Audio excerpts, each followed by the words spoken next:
Prisons in the United States host some of the most violent criminals in the world.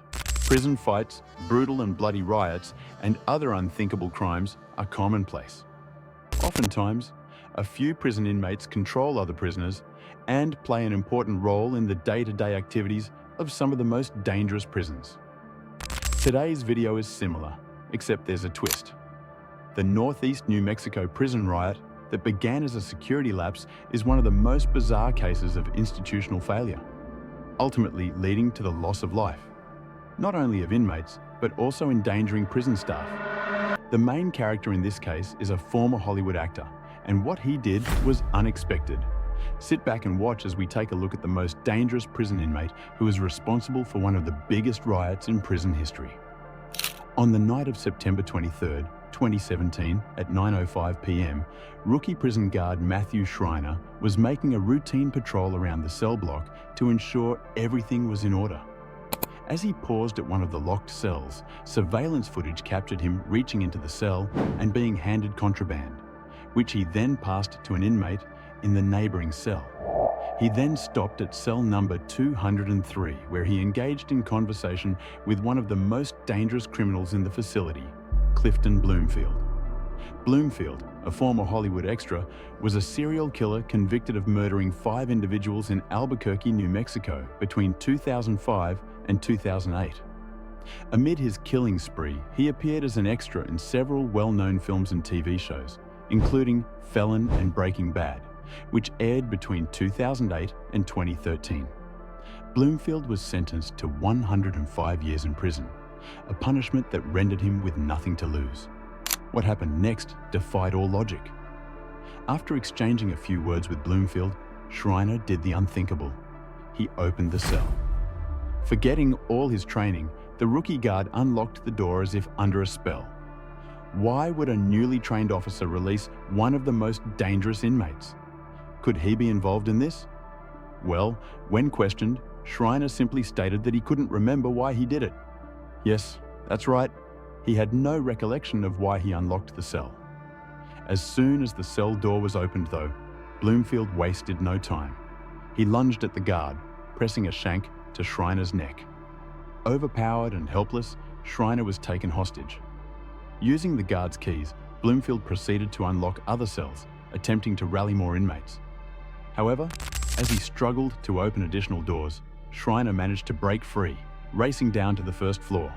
He grabbed his walkie-talkie, called for backup, and fled the cell block. Unfortunately, it was too little, too late.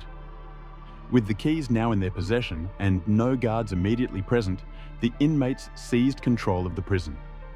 They barricaded doors, started fires, and ransacked the facility, using the chaos as an opportunity to settle old scores. In particular, the inmates targeted one individual suspected of being an informant. Reports later confirmed that this inmate was murdered during the riot. It didn't take long for prison riot guards to storm the facility. Equipped with superior riot gear, they engaged in physical altercations with the inmates, but swiftly regained control. Utilizing tear gas and flash grenades, they subdued the rioters within an hour of the uprising's inception. The prisoners were handcuffed and relocated, and the area was declared a crime scene. Matthew Schreiner found himself in a precarious position. State prosecutors depicted him as both a victim and a perpetrator.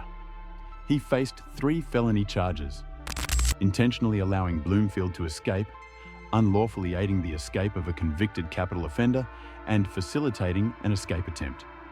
However, the most shocking aspect of the case was that prison authorities had prior knowledge of Bloomfield's intent to harm staff members. In early September 2017, Mark Bowen, the warden of the Northeast New Mexico Correctional Center in Clayton, received a note warning that a convicted serial killer serving nearly 200 years intended to attack prison personnel. An email identified Bloomfield as a potential threat, prompting Bowen to issue a directive that heightened security measures be enforced when dealing with him.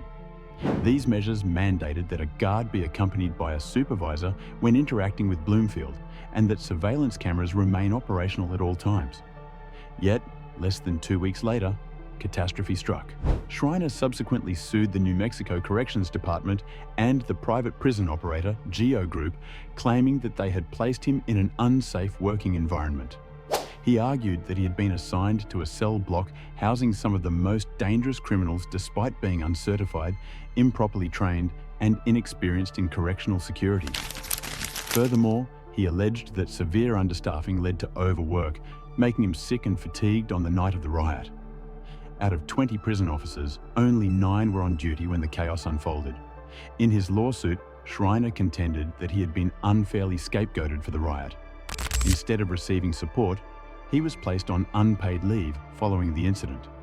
His case underscored the systemic failures within the prison system and highlighted how a single security lapse could result in catastrophic consequences, not only for the inmates, but for prison staff as well.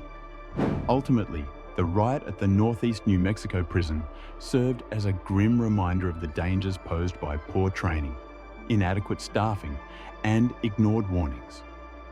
The incident exposed the vulnerabilities in correctional facilities and demonstrated how a single moment of negligence could lead to anarchy. Whether Schreiner was a victim of circumstance or complicit in the disaster remains a topic of debate.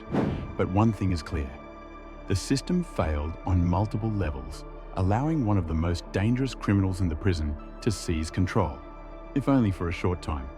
Well, that's all for this video. What are your thoughts on the New Mexico prison riot? Let us know in the comments. Thanks for watching, and we'll see you in the next one.